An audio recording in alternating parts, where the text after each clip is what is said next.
I've always enjoyed the two letters of Peter, and I look at them a lot as kind of survival kits for new Christians, new Christian communities, or especially communities living in between a rock and a hard place. Peter writes, "You've tasted that the Lord is good. I'm laying in Zion a stone, a cornerstone, chosen and precious. The stone that the builders rejected has become the very head of the corner, a stone that makes them stumble and a rock that makes them fall." All of these are allusions and quotes from places in the Old Testament that remind the people of Israel, God's chosen ones, that God is creating a foundation upon which their life can be built, even amidst the chaos and the crisis and the concerns of each generation. And finally, in Hosea, Peter grabs that well-known, well-rehearsed line, "Once you were not even a people, but now you are God's people. Once you had not received mercy, but now you have found mercy." In all of these places, including the beginning words, like an infant cannot survive on its own, you cannot survive apart from the teachings of this legacy. The richness of this history of God's people persevering, not giving in to fear, but reminding that in times of discouragement that we find learning and truth in what those heroes of our faith found and created anew. Sometimes the horrible bad things in history came upon Israel from outside. And sometimes the horrible bad things in the history of the people of God come about because of their own misdeeds. And yet God is merciful and gracious and steadfast in his love to guide people through forgiveness and providing strength to endure. Well, what does it mean to be faithful in these challenging times? In what does faith look like in the midst of this coronavirus pandemic? Well, how about something both stark and open to possibility, like this sentence? Love is an empty sanctuary, but a living church.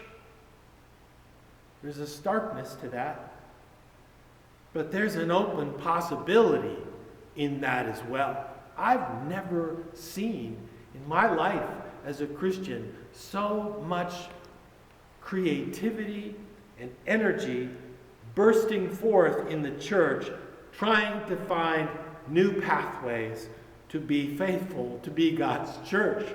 And that's the path that martyrs paved for us.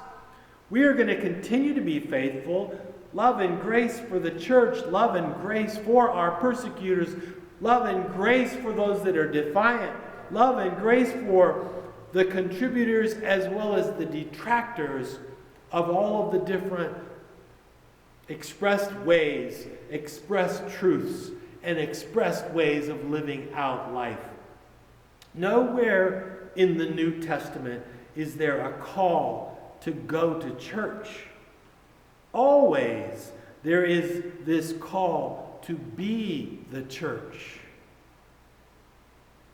We stand upon the legacies of fathers and mothers in our faith that went through times when there was no temple. So in exile, they had to reinvent the faith around new and creative understandings of honoring sacred times and sacred space.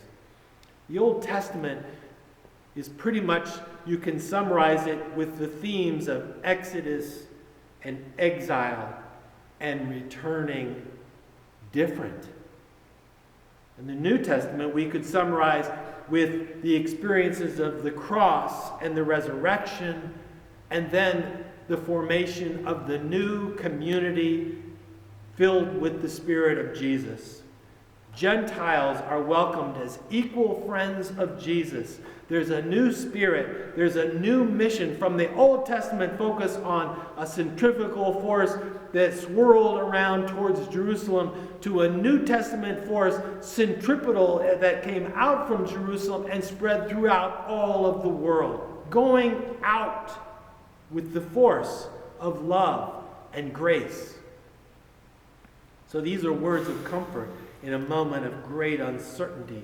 Do not let your hearts be troubled. Believe in God and believe also in me. In normal times, you might not grab a hold of those words and appreciate them as much as we do right now. We might not be feeling those words as much if we weren't in a crisis.